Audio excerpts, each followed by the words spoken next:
Ganito ang sinapit ng mga tao matapos masabugan ng Hiroshima bomb. Welcome back sa Arvin Polo TV channel. Noong 1940s, naging sobrang sikat ang Chinese jump rope sa mga bata sa Japan. Halos lahat ng mga bata sa elementarya ay naglalaro nito bago magklase. Pero sa isang syudad sa Japan, biglang natigil ang kasiyahan dahil sa isang liwanag na mas maliwanag pa sa 1,000 araw ang bumalot sa paligid noong umaga ng August 6, 1945. Ang pangyayaring ito ay binago hindi lang ang syudad ng Hiroshima, kundi pati na rin ang buhay ng halos lahat ng mga tao doon. At sa video na nga na ito, ay malalaman nyo na kung sino ang nakaligtas sa 2 sunod-sunod na pagsabog ng nuclear bomb sa Japan. At malalaman nyo din dito kung talaga bang makakatulong ang alcohol laban sa radiation. At ang pinakamahalagang tanong, ano ba talaga ang nangyayari sa isang tao pagkatapos masabugan ng isang nuclear explosion? At yan ang ating aalamin. Ang pagsabog sa Hiroshima ay sobrang lakas dahil naapektuhan halos lahat ng nakasaksi sa trahedya. Kahit yung mga nasa ilang kilometro pa ang layo mula sa epicenter ay di rin nakatakas. Noong 1945, maraming estudyante sa universidad sa Japan ang tumulong sa mga army na gumawa ng mga bagong military facilities. Isa sa mga helper dito ay si Chisako Takioka, 17 years old, pero nung umagang iyon, na-late siya ng gising. Naghahanda siya ng almusal nung nang biglang may liwanag na sobrang nakakasilaw ang sumilaw mula sa labas ng bintana niya. Sobrang tindi ng liwanag na akala ni Chisako hindi na siya makakakita ulit. Pero nang unti-unting bumalik ang kanyang paningin, nakita niya na ang maliwanag na umaga ay naging isang nakakatakot na takipsilim. Ang hangin ay napuno ng alikabok at debris, kaya ang araw ay parang namutla. At sa pagkakataon na ito, isang tanawin lang ang makikita mo. At ito ay ang isang malaking fiery mushroom cloud na tumataas sa ibabaw ng Hiroshima. Ganun pa man, nasunog ang balat ni Chisako. Para siyang naligo sa kumukulong tubig. Mga 4 kilometers ang layo niya mula sa ground zero at kahit sa ganung layo, ay halos hindi pa din kinaya ng katawan niya ang tama. Ang little boy, ang bombang inihulog sa Hiroshima, ay may lakas na mga 15 kilotons in TNT. At sapat na iyon para magdulot ng nakakapasong heatwave sa isang area na 9 square kilometers at katumbas na ito ng parang 3 New York City Central Parks. Ang balat ng bawat residente sa radius na ito ay namula at napaltos. Bukod dito, ang nakakabulag na flash mula sa eksplosyon ay sumira din ng maraming mata ng mga tao. Bagamat karaniwang gumagaling ito ng kusa, ay di pa din dito nakaligtas ang mga matatanda at iba pang may existing na problema sa paningin dahil tuluyan na silang nabulag. Buti na lang, bata pa si Chisako Takioka at unti-unting bumalik ang kanyang paningin kahit may iba pa siyang injuries, dali-dali siyang tumakbo papunta sa downtown, dumaan sa usok at apoy at desperadong hanapin ang kanyang nanay. Ang ilog na nadadaanan niya, puno ng mga dugo at patay na katawan. Samantala, sobrang tuyo na ng bibig ni Chako, gusto niyang uminom ng tubig. Parang may nakarinig sa kanyang dasal, kaya't biglang umulan sa Hiroshima. Pero hindi ito nagdulot ng kaginhawaan dahil mainit at maitim ang ulan ang bumabagsak dahil sa mga abo. Nung araw na iyon, toxic ash ang bumalot sa mga katawan ng mahigit 100,000 Japanese. Kaya naman dahil dito, sa mga sumunod na taon, dumami ang kaso ng pneumoconiosis. Isa itong kondisyon kung saan kinakain ng foreign particles ang baga. Bukod pa rito, yung nakakalason na ulan na pumasok sa mga fresh na sugat ay mas lalo pang nagpalala ng pamamaga. Pero hindi tumigil si Chanko. Nang makita niya ang workplace ng kanyang nanay, wala siyang nakita kundi sunog na mga kahoy at nagkalat na katawan. Naalala ni Chisako na may 2 gold fillings ang kanyang nanay sa front teeth. Kaya naman, nilapitan niya ang bawat katawang nakahandusay, binubuksan ang kanilang mga bibig at sinisigurado niya na hindi iyon ang kanyang nanay. Tapos, may mga kakaibang purple spots na lumitaw sa mga kamay ni Chako. Pero nawala din ito bago pa niya ito mapansin. At matapos ang 6 na araw, nakita na niya ang kanyang nanay pero namatay din agad ito. Huli na nang mailabas ang kanyang nanay sa mga gumuho na gusali at wala nang nagawa ang mga doktor para iligtas siya. Inakala din ni Chisako na hindi na siya magkakaanak pagkatapos ng atomic bombing. Pero habang tumatagal, gumaling ang kanyang mga sugat at ilang taon nang lumipas nagkaanak siya ng isang lalaki. Pero sa ospital, mga kakaibang purple marks na katulad ng dati sa mga kamay ni Chako ang lumitaw sa katawan ng bata. Namatay ang kanyang anak nung 17 days old pa lang siya. Sabi ng doktor, dahil ito sa sobrang exposure sa radiation. Ngayon maiba tayo. Paano naman naapektuhan ng pagsabog yung mga taong nasa 2 kilometers lang mula sa epicenter? Noong early summer ng 1945, nagpunta si Suo Yamaguchi sa Hiroshima para sa trabaho. August 6 ang huling araw niya sa trabaho at sa susunod na umaga, balak niyang bumalik sa hometown niya. Nagmamadali siyang papuntang trabaho nang bigla niyang narinig ang ugong ng eroplano sa itaas. Ilang sandali lang, nagliwanag ang paligid niya.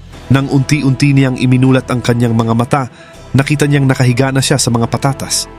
Pero hindi alam ni Suo kung paano siya napunta doon. Napansin ni Suo na pagkatapos ng malakas na pagsabog, ang syudad ay biglang tumahimik hanggang sa napagtanto niyang may dugo na pala na pumapatak sa mga tenga niya. Napunit pala ang kanyang eardrums dahil sa blast wave. Isa itong injury na naranasan ng halos 70,000 na katao sa Hiroshima. Sa kabila nito, naglakad pa din si Suo papunta sa wasak na railway station. Nakakalungkot na halos walang natirang helpers sa Hiroshima. Karamihan ng medics ay sugatan din o namatay. Pero ang nakakagulat, maayos pa rin ang mga railway at ginamit ito ng mga survivors. Sinakay sila sa mga trucks papuntang ibang syudad para gamutin. Walang alinlangan na nagtungo naman si Suo sa kanyang hometown. Nang sa wakas ay nakauwi na siya, sumigaw sa takot ang kanyang anak at tumakbo palayo sa kanya. Hindi nakilala ng bata ang kanyang ama dahil matindi ang mga paso nito sa katawan. Kahit hirap maglakad, kinabukasan, bumangon si Suo at pumunta sa trabaho. Hiningi ng direktor ng company ang buong report kay Suo tungkol sa Hiroshima. Ikinuwento naman ni Suo ang bangungot na kanyang naranasan sa Hiroshima pero hindi siya pinaniwalaan ng kanyang boss. Sinabi sa kanya ng direktor na imposible na isang bomba lang ang makakawasak ng buong siyudad. At sa mismong sandaling iyon, muling nagliwanag ng sobrang liwanag ang paligid nila. Noong August 9, 1945, nagbagsak ulit ang American forces ng pangalawang atomic bomb at ito ang Fat Man sa Nagasaki, ang hometown ni Yamaguchi. Ang lakas nito ay umabot sa 21 kilotons TNT. Ang aftermath, mahigit 40,000 tao ang namatay at least 70,000 pa ang nagdusa sa radiation sickness sa mga sumunod na taon. Naranasan ni Suo ang dalawang pagsabog, yung mga exposed na parte ng kanyang balat ay halos nasunog na, habang yung ibang parte ng katawan niya ay nagkaroon ng kakaibang reddish-purple na kulay. Pero hindi ito ordinaryong mga paso. Ang balat ni Suo at ng libu-libong iba pa ay natatakpan ng tinatawag na nuclear tan, isang unique na damage na dulot ng sobrang ultraviolet radiation. Dahil dito, nawawala ang adhesyon ng mga cells sa human body at literal na natatanggal mula sa katawan. Kaya marami sa mga biktima ng atomic bombings sa Japan ay dumudugo kahit walang visible na sugat. Yung fluid ay literal na lumalabas mula sa kanilang balat. Pero yung mga nakaligtas, kinailangan pa rin nilang tiisin ang ilang linggong paghihirap dahil sa radiation sickness. Lagi silang nakakaramdam ng pagka-nauseous, may internal bleeding, at may iba na madalas nawawalan ng malay. Mas nakakatakot, hindi nila namamalayan na sila ay namamatay na. Tinatawag ito ng mga eksperto na walking ghost face. Kahit na ang bone marrow cells ng isang biktima ay hindi na maayos, pakiramdam nila ay okay pa sila ng ilang oras pa. Kaya maraming survivors noong August 1945 ang humingi lang ng medical help kinabukasan, pero huli na ang lahat.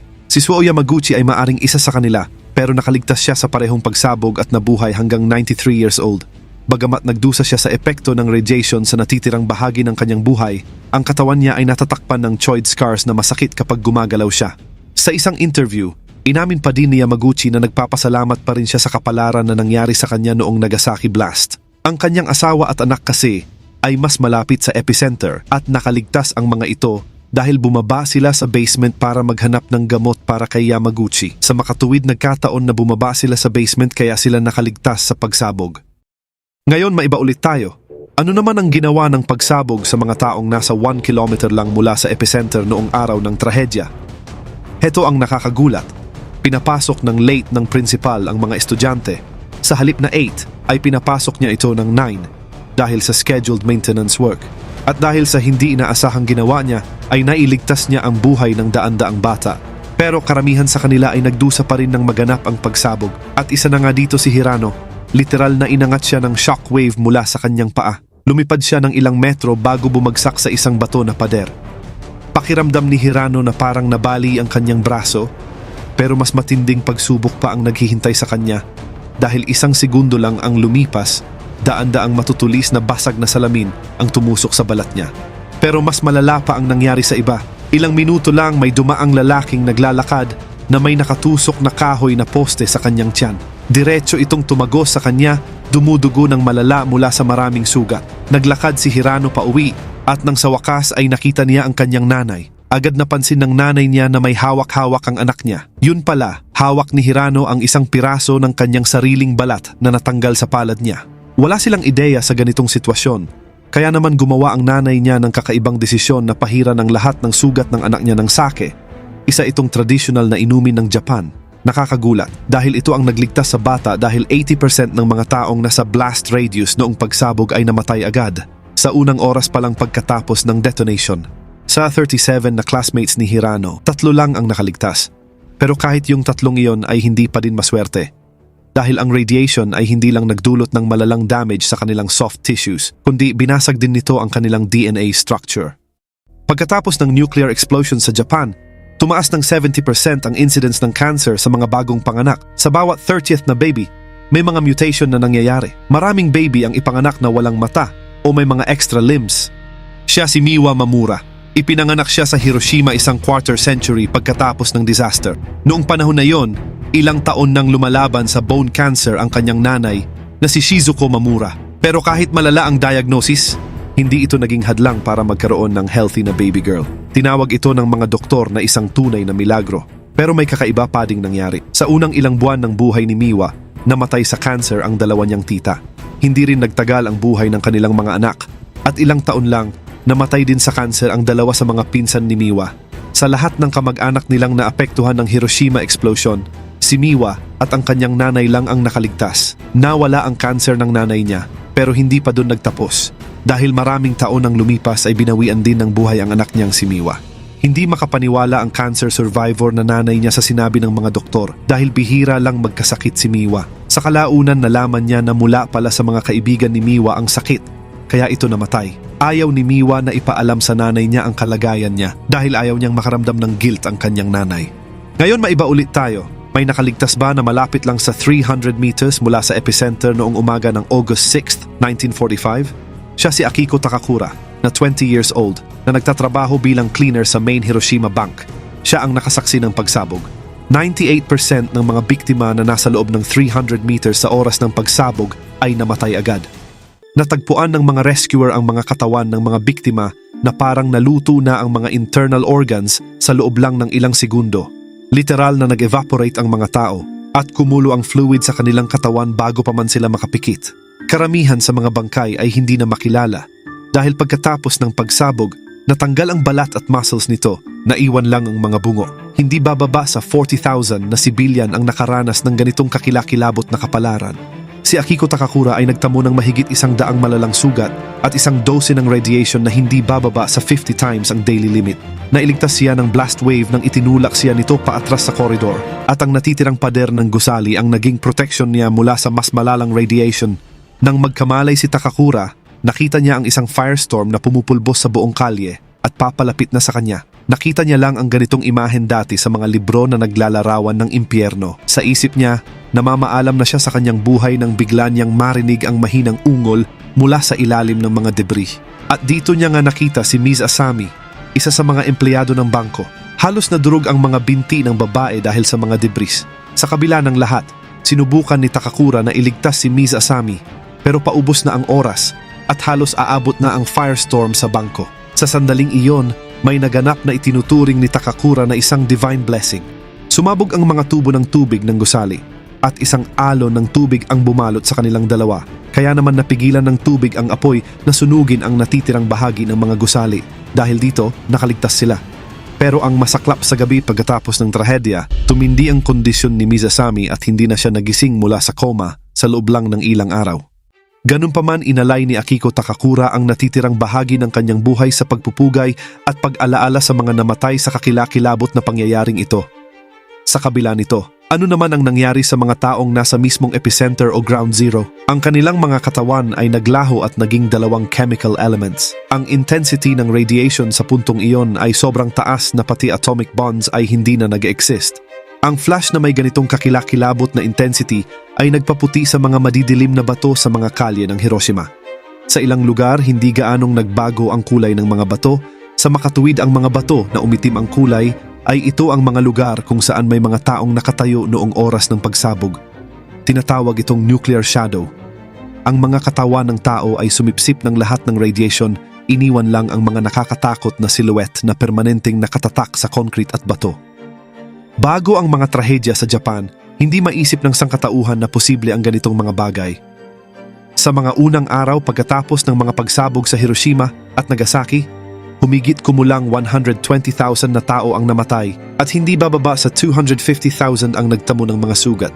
Kung long-term impact ng radiation ang pag-uusapan, apektado sa sakunang ito ang mahigit 1,000,000 na mamamayang Japanese. Grabe no? Ikaw, anong pananaw mo sa ginawang ito ng Amerika sa Japan noon? Comment down below.